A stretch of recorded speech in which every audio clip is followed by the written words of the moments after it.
Hey there, comic book friends. I'm Travis, and this is another edition of No Capes, where I talk about the books that don't have to do with superheroes or ones that Ethan doesn't review along with me.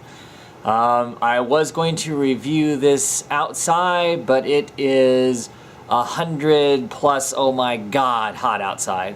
You can hear my air conditioner running in the background probably. Hopefully it won't be too much of a bother. At any rate, let's talk about the comic, shall we? First off, I want to talk about Infinite Vacation, number 4. I love this title. The storyline is just, it's cool. It's, alternate realities, reality jumping, craziness, and corporate greed, and all kinds of stuff in there. The artwork is absolutely fabulous, this kind of watercolor look to it and whatnot. In this book in particular, they also run these ads for the company that you can buy the ability to hop between realities, hop between different lives that yourselves have lived across the multiverses. When they do those, of course, they're done in actual pictures of real people, so that's kind of fun. The story is coming to a complete header in this thing. Things have really gotten crazy. Our main character, Mark, has decided he's going to take matters into his own hands and go after the people that are killing off all the marks and stuff like that.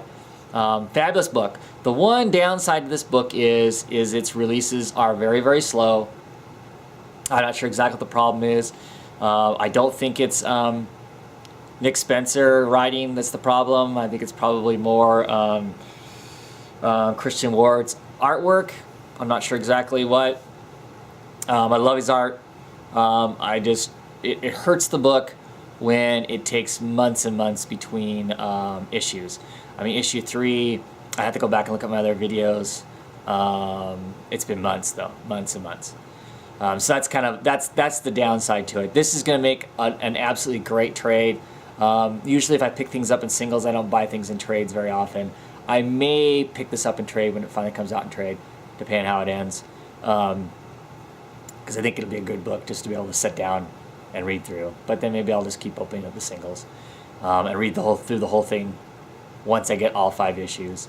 This is a great read. Like I said, if you like kind of strange sci-fi, maybe romantic comedy, not really, but kind of. There's some viciousness in these books. The last issue had a lot of viciousness. When this does come out in trade, you want to look at picking it up. It's actually a pretty cool book.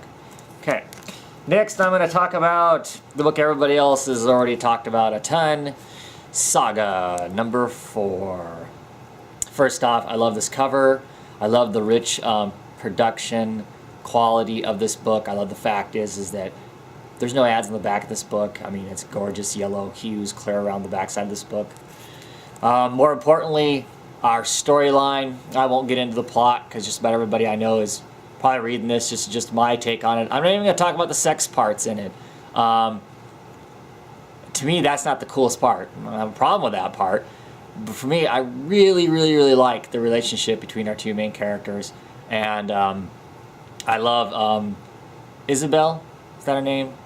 The ghost that's like the ghost babysitter.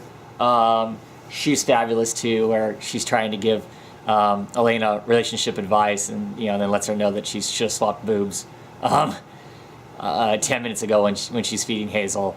The relationship, like I said, between the 2 people, despite the bizarrety, despite where they're at and whatnot, the core of it seems so real.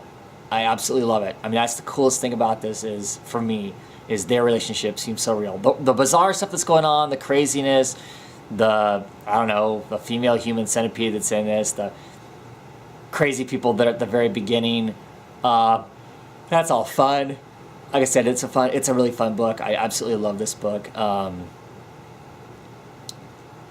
Yeah, I don't know what else to say about it that hasn't really been talked about. But their relationship is just absolutely great. I mean, it's just really, really, really cool, and that makes this book so grand. The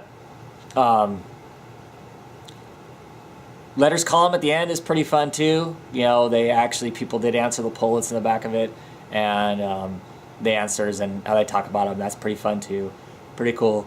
Anyway, very much enjoying this book. I understand why you don't pick it up if you've actually given it a try, and it's not your bag.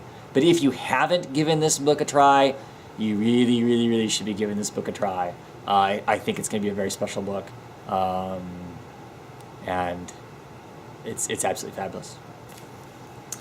Next up, I'm going to talk about Spaceman #7, Vertigo title. Things have really come to a header here.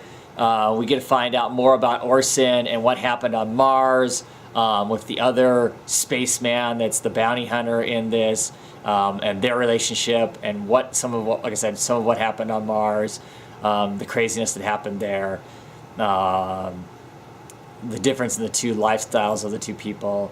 The cops are coming down on the reality TV show because they think it's all a game. Well, it kind of was a game, but not really a game. But now it's completely out of control. The reality TV show thought that Orson was the kidnapper. Of course, some of the cops are going to think that Orson is the kidnapper, and really Orson isn't the kidnapper. Orson happens to be the guy that ended up saving him and whatnot. This is a really cool book. Like I said, I continue to love the language in it. This kind of near future city speak punk kind of thing. To me, that just adds a lot of flavor to it, makes it interesting, gives it more of a rich feel to it. This, I guess, got 2 issues left. I just saw Brian Aurelio on Twitter saying that, you know, this was going to finish up this arc and that there would be another arc. How fast we see that other arc, how fast Vertigo is going to release that, I don't know. Yeah, it'll be it'll be cool. Like I said, I'm enjoying this. It felt like there was a big gap between this issue and the last issue. Maybe there wasn't. I know they had a gap in one place that was a planned gap. I don't know if there was a gap between this or not. It sure seemed like it was a long time before this issue came out in comparison to the last issue. Which I think always, to some degree, hurts these minis. But of course, Vertigo sells more on trades than they do on the actual singles themselves. But still really getting a kick out of this. I still say pick it up. I still think it's really enjoyable. Lastly, this time I am going to talk about Fatale #6. This is the beginning of the next arc. Tell you the truth, the last arc I wasn't 100% sold on. It wasn't bad, but it didn't have enough occult type stuff in it. The book is kind of billed as being this kind of noir, pulpy / cult kind of a thing, and to me there just wasn't enough in it. This one, I enjoyed this issue. It was interesting. It's curious to see where the characters are at. We're now in another era. We're kind of in the late 60s, early 70s era of Hollywood. In this plot, there's been some murders go on, there's some occultists, and there's a film canister that's got something on it that is interesting to Josie, our main character, who seems to be someone who does not age, and she basically has complete control over women. Not women, complete control over men, basically. And it's a curse. She kind of feels like it's a curse. And she's spent a lot of years now in hiding, trying to keep away from everybody, so she doesn't have to deal with that.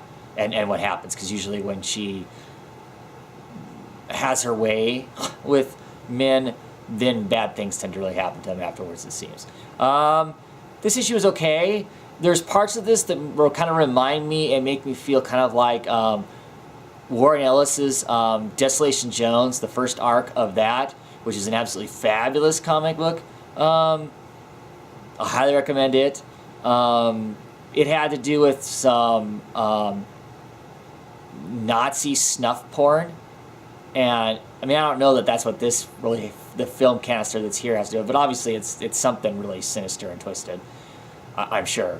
But what it is, the next cover looks like it's got more occult type things on it. It's got big giant tentacles and that sort of thing.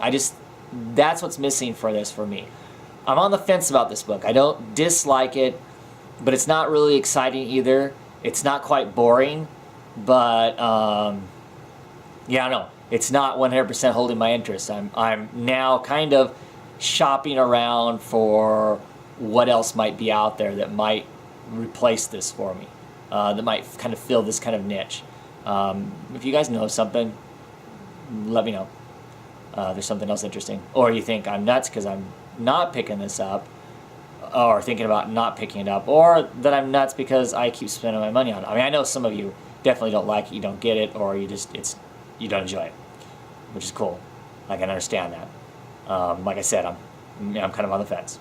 At any rate, that's it for this time. I do have some more No Capes type books that I'm getting ready to read, and so I'm sure here sooner than later there'll be another review where I talk about those books. At any rate, stay cool and have a good one.